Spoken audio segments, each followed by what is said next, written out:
Thanks Sure. very much for having us over today. Oh, Great to see you again, and so Yeah. nice to get out. It's kind of hard in between all the COVID restrictions, but yeah, it's great. Get together again for a few minutes anyway. So, Yeah. what is this then, Steve? Nice Actually, this is a BSA B33, which is a 500cc single. They had a B31, which was 350. I had one of those when I was a kid, and I never really knew, what it was, and then all these years later, I start looking in the books on this and stuff, and holy mackerel, I had a 350 one of these when I was small. And I couldn't keep that one together either. So anyway, I wanted a big single. I don't know why I like big singles, but I do. It's just the sound of them, I guess. You get out on the racetrack and you hear them go by, and it's just something kind of special for me. So that's kind of what I was looking for. This came along. I went into a dealership. I'd known the guy for years and years, and we got to talking, and I said, well, I got my BSA Lightning project. That's now gone, and I'm kind of looking for another project. So he had, I think he probably got a whole warehouse full of project bikes, but at any rate, when he heard I wanted a 500 single, he had two of these. He had one that would actually run, but it was kind of rough shape too. And then he had this one. Of course, this was a lot cheaper, and it just had the piston stuck in it. So I heard, well, what the heck? I can, free up the piston, and mine will be running too.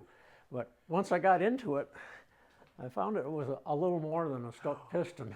Oh my gosh. It had taken the side of the skirt off, and of course, when that happens, when they're spinning over, it just pulverizes the aluminum. So it went completely through the whole engine. So at that point, I had really no choice but to go through the whole engine and start from scratch. But I learned a lot on this thing. It's got ball bearings in it, and it's surprising a ball bearing engine doesn't need that much oil pressure.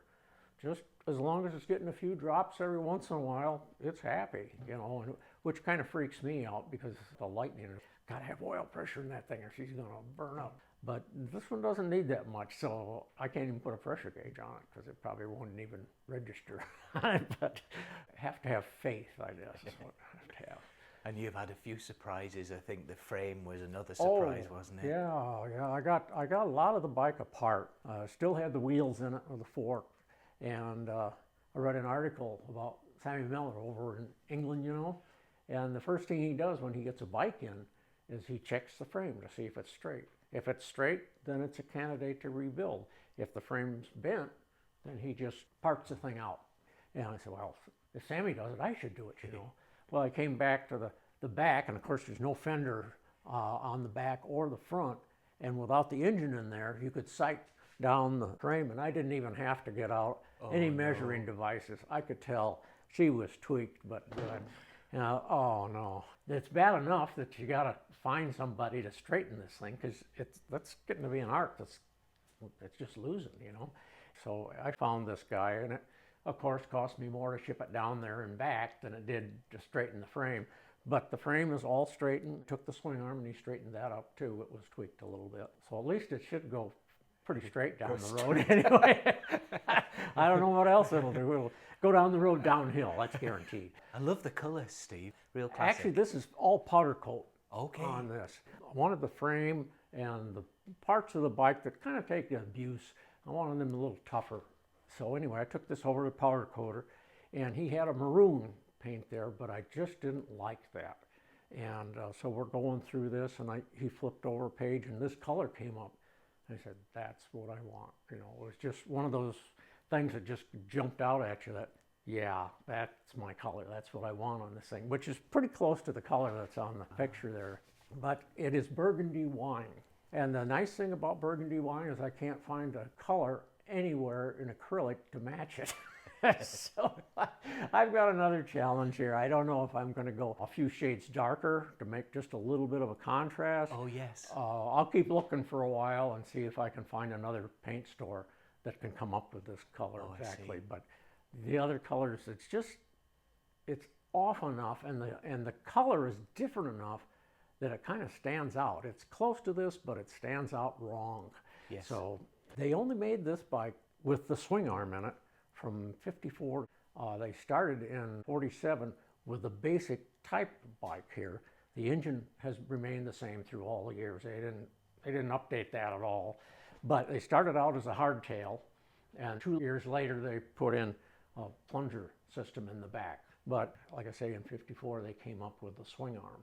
One thing that I really want to do is get the little gold pinstriping to set off this maroon.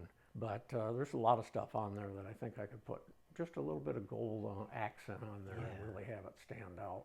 Because you know, the toolbox and the oil tank, that takes up quite a bit of space, and with some up-to-date decals to put on there right for this particular model. I think it'll come out pretty sharp, actually. But I just can't wait. I mean, I got a whole bunch of stuff coming in on Tuesday for the front end, to start building the front end on it. But of course, the steering head bearings are back ordered, so I can't do that either. But it's a challenge, and it doesn't have to be done tomorrow. No. I mean, I figured this was going to probably be a 2-year project, hoping to have it done by late summer, this coming summer. Wow. Which will be well ahead of time, and I think my wife will be glad to get a little more of my time in the house. But that's what I'm shooting for. This model was the first year they came through with an alternator system. And I thought, oh, that's cool, because I wanted to switch it all over to 12 volt. I got a guy looking for, in fact, the guy I bought this from is looking to find the correct year alternator for this. And I think that'll come together nicely too. But it's a game of patience, that's for sure. I mean, they even like these little screws that hold down the tunnel for the push rods, I had to go in and put 1/4-inch studs in there, because you can't get these studs anymore that go in here. Actually, you can't get the nuts that really work on there. And I came up with a special little nut there to go on that. And I thought, oh, that looks pretty good. So I changed both of them over, because just to change one over, then you get something that kind of looks, it's a little tacky. So I did do it right and put the right stuff in there. It's a really delightful looking bike. I'm sure you must find yourself coming out to the garage, just tinkering around, I'm sure, right? Yeah. You can't resist it, can you? When it gets to this point, it's really encouraging, isn't it? Yeah, because you can start to see the thing kind of get together. And I've put the rear fender in here just to see what it's like. Of course, it's just in primer, but just to see how it fit and everything in there. And you know, actually it only needs these 2 mounting points. These are really stiff, but they've also got a 5th mounting point on it, and you set that fender in there and you look at it, then you can start kind of feeling what it's going to look like and everything. And I had a little bit of a problem trying to figure out what I wanted for headlight assembly. And what that is that's just a piece of metal that goes over the top, and it goes around the forks, and then the headlight itself is just a piece of metal that slides in there. You know, I looked at that and I thought, gee, you really should keep it stock and everything. But it was so ugly. I just couldn't bring myself to, and I might still have to do that, you know. But they had where it just goes over, mounts on the fork and just goes over the top of the headlight. And your on and off switches on there, amp meters on there. Then the headlight actually mounts in that. Anyway, I really liked that. And I missed one. I had one on eBay I was bidding on, and I lost it on eBay. I should have just bought it now, and then I'd have the thing. But of course, you know, I won't have to spend extra money. Why should I waste extra money, you know? But I lost it, so I really regret not going in there and just buying it for that. So if anyone knows that's watching this, if anyone has a spare one, please let us know, and I'll get in touch with Steve. Yeah, that would be fantastic. That'd make my day, I tell you. That'd be great. It's a really delightful looking bike, Steve. It really is great. Imagine when you've got the wheels on and the front forks and it's a rolling chassis. Oh my gosh, it'll look fantastic. It's tremendously satisfying, isn't it? Oh yeah. And that moment that it starts, oh my gosh, it's like it's all worth it for that moment, isn't it? It really is. Yeah, I was surprised. My Triumph, I think, started on the 3rd kick. You know, it's like, this isn't supposed to be, you know, but this one might take a little more. Oh, it's lovely, Steve. Really nice. Thank you for sharing this with us. Oh, this this is my baby for a while anyway, till we get her all put together, and then it'll probably be even more so. But we'll see, and in time, hopefully we'll get another shot of it rolling down the road under its own power. Oh, that would be awesome. I'd love to do that. Yeah, come back. Yeah. We'll have to get together and do that. Wonderful. Thanks a lot, Steve. Hey, thanks much. Thank you. Thank you.